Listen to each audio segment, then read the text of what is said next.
Rebuilding Baltimore's Key Bridge comes with an incredible price tag, up to $1.9 billion. But why does replacing this vital piece of infrastructure cost so much? Today, we'll break down the engineering and logistical challenges behind this ambitious project, explaining why every dollar is necessary to ensure a safe, efficient, and long-lasting bridge. But why does replacing this vital piece of infrastructure cost so much?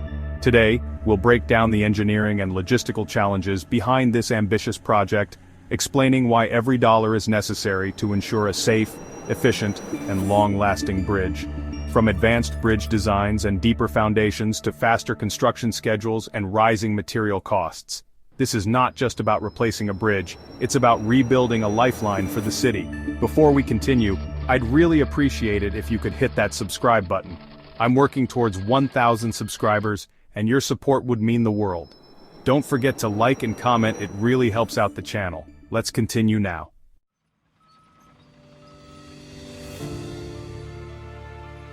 The first factor driving up the cost is the bridge design itself. The new Key Bridge will likely be a cable-stayed bridge, a modern structure known for its ability to support long spans and handle high traffic loads.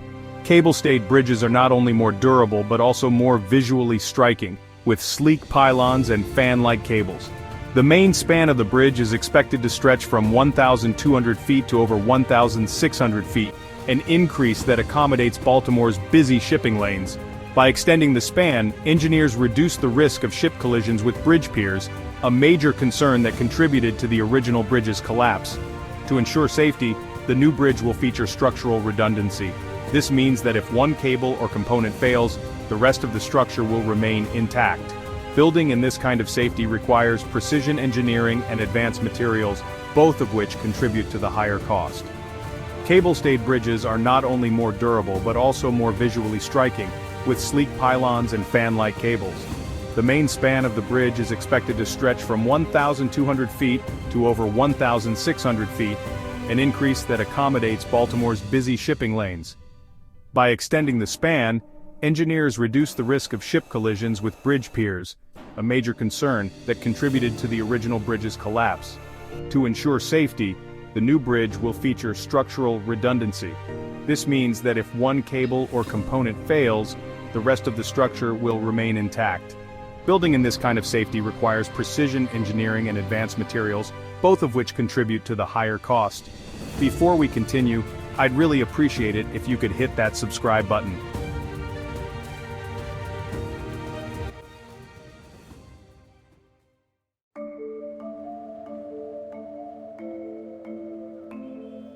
Next, let's talk about the foundation. Supporting a bridge with a 1,600-foot span requires a solid base, and for this project that means drilled shaft foundations. These deep reinforced concrete shafts are installed by drilling through layers of soil and rock, then filling the openings with steel reinforcement and concrete. Before the foundations can be designed, engineers must conduct geotechnical investigations to determine the strength and composition of the soil and rock at the site. This process involves drilling test holes, collecting samples, and analyzing them in labs to ensure the foundations can handle the immense forces exerted by the bridge. Modern geotechnical testing methods are far more advanced than those used when the original bridge was built in the 1970s, adding to the upfront cost. For example, engineers now measure hammer efficiency during soil testing to normalize results and improve accuracy.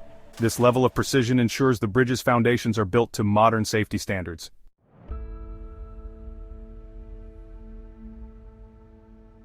Before construction can even begin, the collapsed structure must be cleared from the site.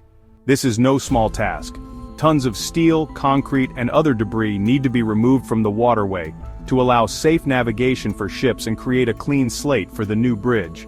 Additionally, the damaged piers from the original bridge must be assessed.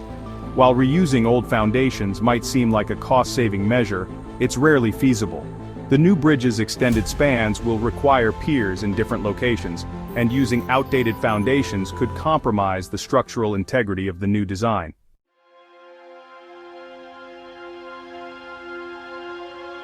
One of the most significant cost drivers is the accelerated construction schedule. Federal funding comes with a clear mandate. This bridge needs to be replaced as quickly as possible to restore a critical transportation link. To achieve this, the project will employ fast-track construction techniques, such as using precast concrete segments. These segments are manufactured off-site and transported to the construction location, where they are assembled like giant puzzle pieces. While this method is faster than traditional on-site construction, it requires additional resources, specialized labor, and expensive transportation logistics. Working on an expedited schedule also means crews will work longer shifts, often around the clock. This increases labor costs significantly but ensures the bridge is completed in record time.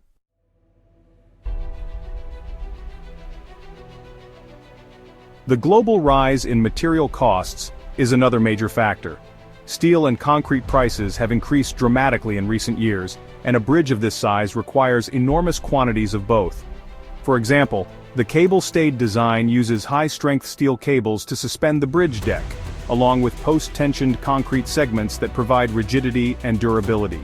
Additionally, the new bridge will include protective features, such as reinforced barriers around piers to prevent ship impacts. These features, while essential for safety, add significant cost to the project.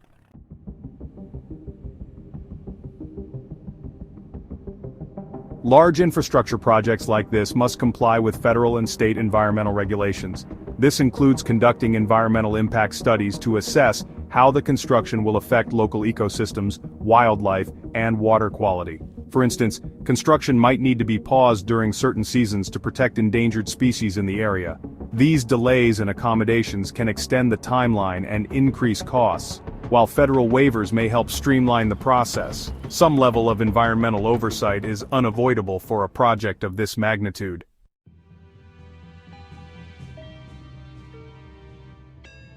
To deliver the project on time and within budget, Maryland is expected to use a design-build delivery method. This approach allows construction to begin on certain parts of the project while the final design is still being completed. It's faster than traditional methods but requires intense coordination between designers and contractors, which increases upfront costs. For example, while foundation work is underway, teams can simultaneously finalize designs for the bridge deck and other elements. This overlap saves time but demands careful planning and high levels of expertise.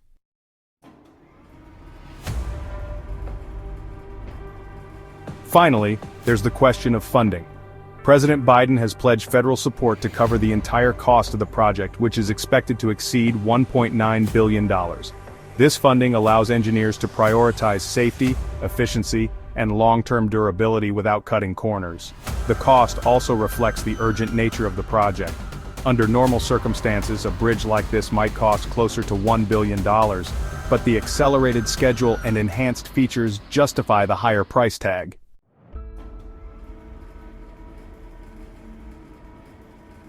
In the end, the $1.9 billion price tag for the Key Bridge replacement isn't just about replacing what was lost. It's about building a stronger, safer, and more resilient future for Baltimore. From advanced designs and deep foundations to fast-track construction and environmental considerations, every detail has been carefully planned to ensure this bridge stands the test of time. What do you think about the engineering and costs involved in this project? Let us know in the comments below. And don't forget to like and subscribe for more insights into the world of engineering and infrastructure. Thanks for watching.